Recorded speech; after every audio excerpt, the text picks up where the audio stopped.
근데 이거 진짜 제정신인가 싶은 부분이 이제 여기인데요.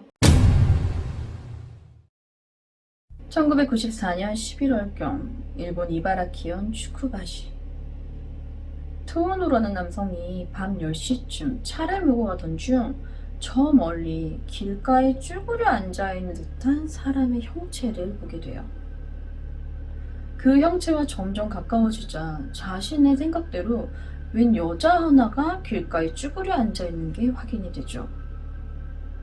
아니, 이 밤중에 왜 길가에 여자가 쭈그려 앉아있는 거야? 괜히 무섭게 라고 생각한 토우노가 그냥 지나쳐 가려고 하는데, 이 사람과 가까워지자 이 여자가 아이 둘을 또 업고 안은 채 길가에 쭈그려 앉아있는 모습을 보고 나니까 측은한 마음이 드는 거예요.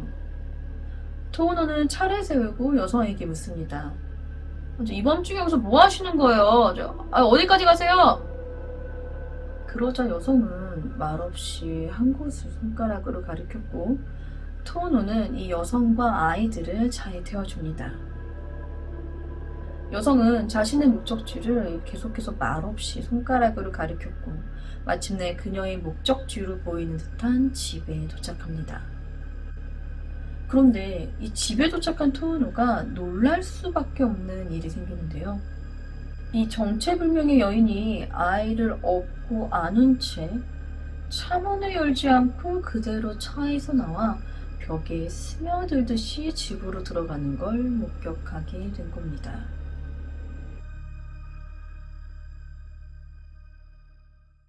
1994년 대략 한 11월경쯤 일본의 이바라키현의 추쿠바시에서는 무려 3주 동안 같은 귀신이 목격되는 일이 있었어요. 그럼 이거 어떻게 같은 귀신인지 알 수 있었느냐? 바로 귀신을 목격했던 사람들의 얘기를 종합해보면 공통점이 존재했기 때문이었어요. 목격한 사람들이 말하는 이 공통점은, 일단 귀신은 여성이고 어린아이 둘을 업고 안고 다니며 항상 같은 집을 가리키거나 그 집으로 들어간다는 거였어요. 이 귀신의 목격담은 한두 개가 아니었는데요. 거의 이 마을 사람들 대부분이 한 번씩은 봤었다고 할 정도로 이 귀신이 3주 동안 계속해서 목격이 되었던 거예요. 그냥 길거리를 돌아다니는 정도가 아니라 잠을 자고 있는 도중에도 갑자기 아이들을 업고 아는 여성이 나타나 밤새 시달렸다고 호소하는 사람들도 생겨났죠. 그런데 혼자 귀신을 봤을 때 몰랐는데, 목격담이 소출하면서 이 목격담들을 모아보니까 이 귀신이 자꾸 같은 집만을 가리키거나 그 집에 들락거린다라는 걸 알았고, 목격자들은 어느샌가 분명 그 집에 뭔가 있을 거다라고 생각을 해요. 그런데 문제는 이 집의 주인인 의사 노모토 이와오라는 남성이 현재는 출장 중이라 집이 비어져 있는 상태였었고, 그러다 보니까 마을 사람들이 이 집을 확인할 수가 없었던 거죠. 그러던 중 이 집주인이었던 노모토 이와오가 한 살인사건에 연루되었다는 사실이 밝혀지며, 이 동네에 떠돌고 있던 이 귀신의 정체도 함께 밝혀지게 됩니다. 1994년 11월 3일 요코하마의 케이히 문화에서 커다란 검정색 비닐 봉투 하나가 떠오르게 됩니다. 무언가를 매우 꼼꼼하게 밧줄로 싸맸던 이 비닐봉투는 무거운 돌까지 매달려 있었죠. 이건 누가 봐도 절대로 이 비닐봉투가 떠오르지 않길 바라며 바다에 버린 듯 했어요. 이렇게 매우 수상했던 봉투가 떠오르자 사람들은 해경에 신고를 했고, 즉시 해경이 출동해 봉투를 확인해 보는데요. 꼼꼼히도 밧줄로 묶여져 있던 봉투를 풀자 안에는 한 여성의 시신이 발견됩니다.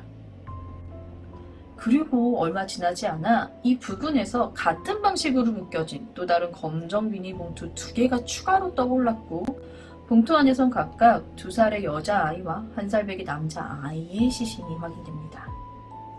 경찰 조사 결과 발견된 시신 3구는 이바라키현 추쿠바시에 사는 31살의 여성 에이코와 그녀의 2 자녀인 2살 난 딸 미나미와 1살배기 아들 유사쿠로 밝혀지게 됩니다. 한 운하에서 연달아 떠오른 시신, 그리고 그 시신이 가족이었다는 사실에 일본 언론이 떠들썩했죠. 이 세 명은 얼마 전 남편에 의해서 실종 신고가 되었던 상황이었는데요. 실종 신고 후 같은 방식으로 또 같은 자리에서 발견된 세 구의 시신. 경찰은 당연히 누군가에 의해 죽음을 맞이했고 이 세 명을 살해한 사람은 동일범일 것이다 라고 생각하고 조사에 들어가기 시작합니다. 경찰은 혹시나 이 엄마 에이코나 아이들, 미나미, 유사쿠 주변에 뭐 또 원한이라던가 아니면 수상한 사람이나 뭐 그런 일은 없었는지를 확인하기 위해 남편을 참고인으로 소환해 조사를 진행하는데요. 남편의 지수를 계속 듣고 있던 한 경찰관이 남편의 얘기가 아닌 다른 것에 주목하게 됩니다. 바로 남편의 손등에 나 있던 작은 상처였죠. 경찰은 그 손등의 상처는 어쩌다 나게 된 거예요? 라고 물어보는데 남편이 이거요 기르던 개한테 물려서 그런 거예요 라고 대답을 해요. 그렇게 참고인 자격으로 소환된 남편은 진술을 마치고 집으로 귀가하죠. 하지만 이 남편의 상처가 단순 개한테 물린 상처와는 조금 다르게 생겼다라고 연신 생각했더니 경찰은 이 상처로 인해 남편을 단순 참고인이 아니라 이 사건에 어떤 혐의가 분명 있을 것이다 라는 의심을 하기 시작합니다. 경찰은 남편과 죽은 아내 그리고 아이들과의 사이를 캐기 시작하는데요. 그렇게 되면서 이 부부 사이가 평소 굉장히 좋지 않았다는 사실을 알게 되었고 남편이 유력한 범인일 가능성이 더욱 높아지게 되죠.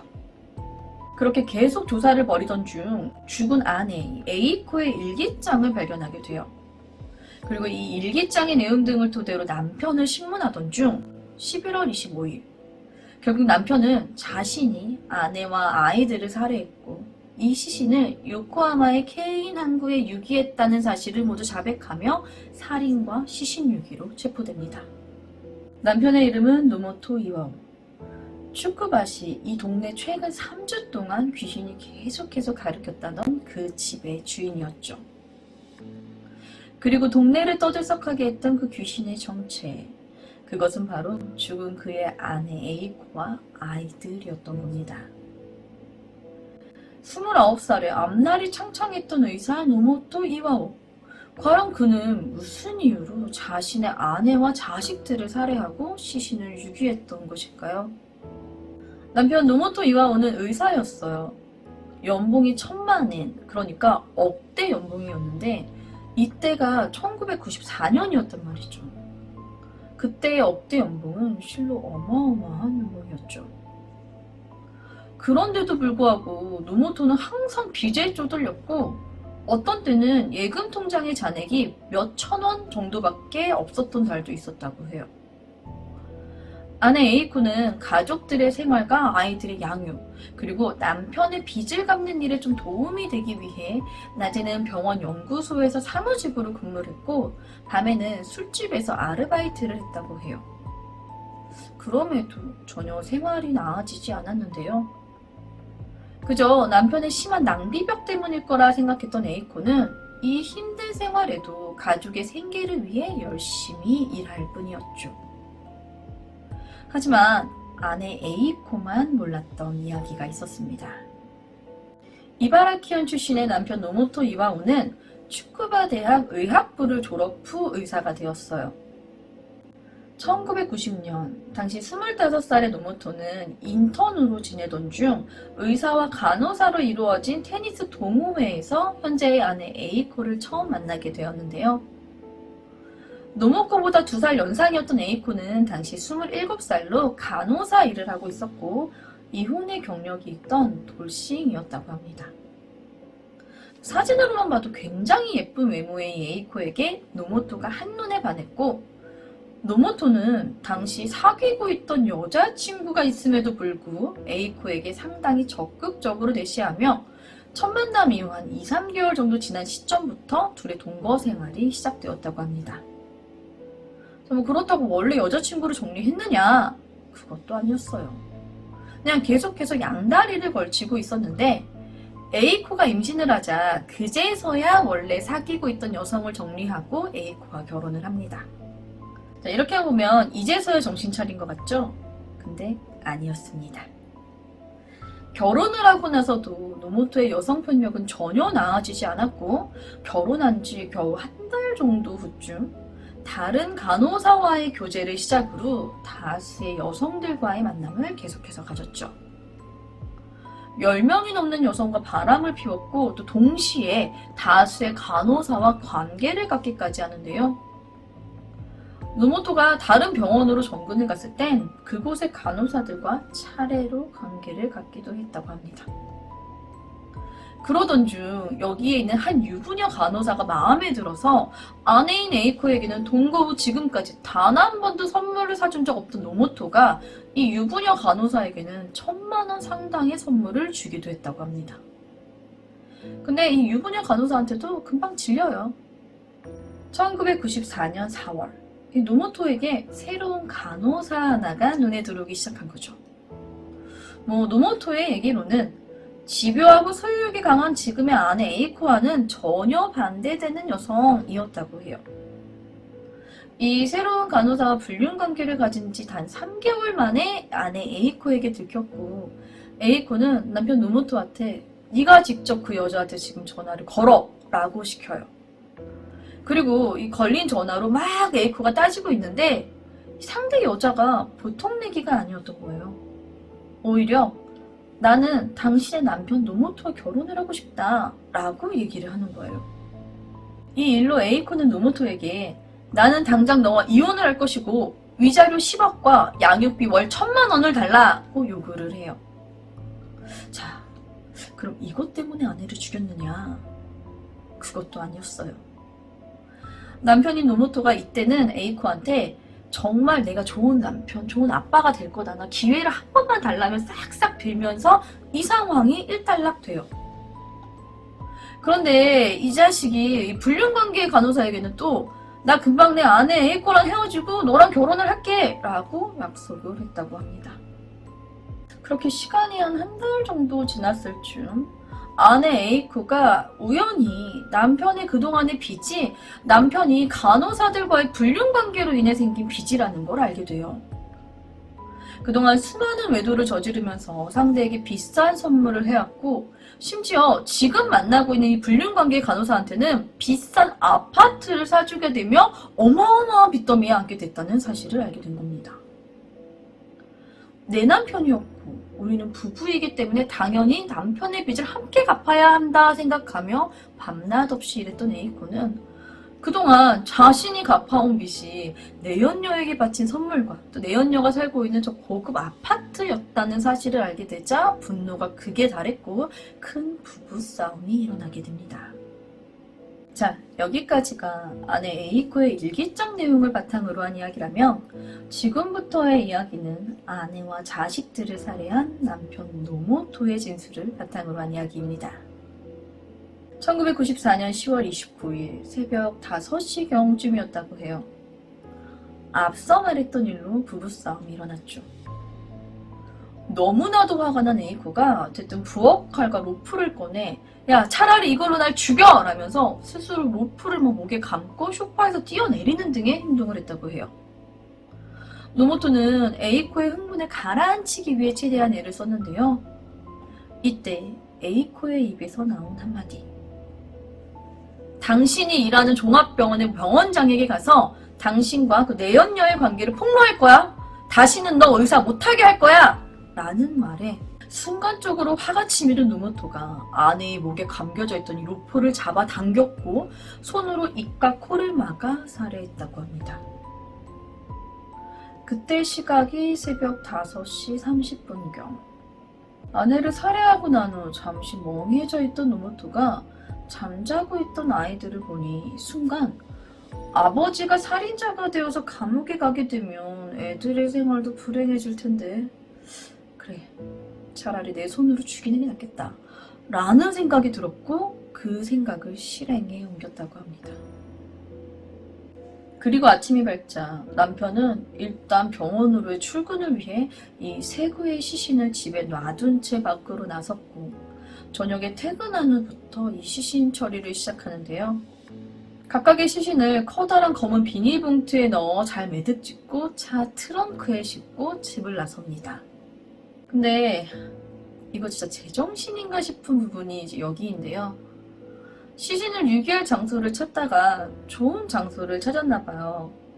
노모토는 트렁크에 직접 살해한 자신의 아내와 또 아이들의 시신을 둔 상태로 시신 유기 장소를 찾던 중 발견하게 된 스트릿바 그리고 유흥업소에 들리기도 했다고 합니다.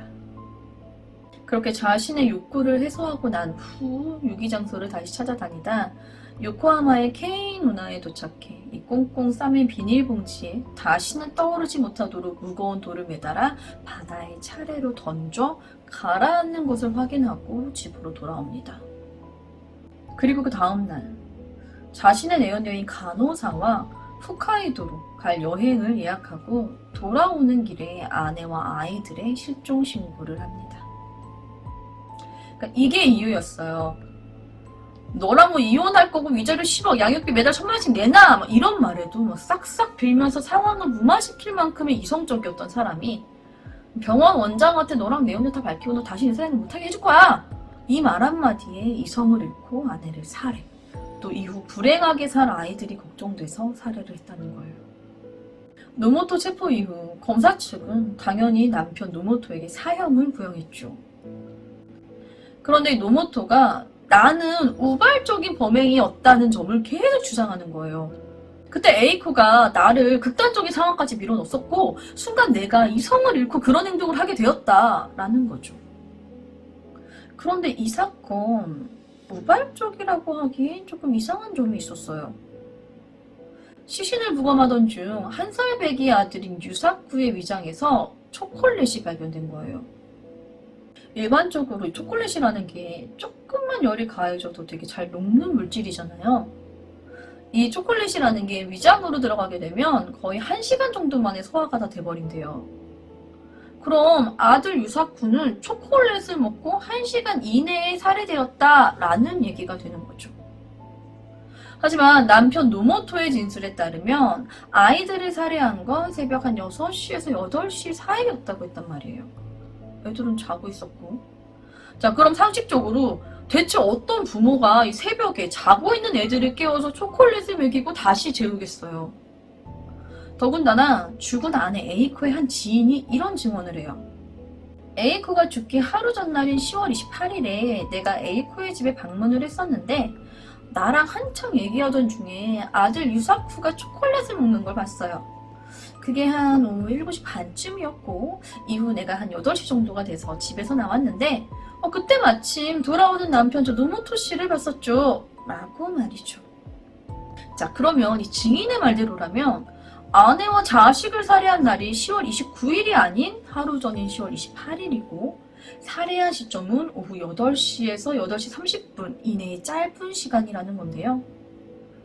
초콜릿을 7시 30분쯤 먹었으니까 초콜릿이 위장에서 녹기 전까지가 대략 1시간 정도니까요.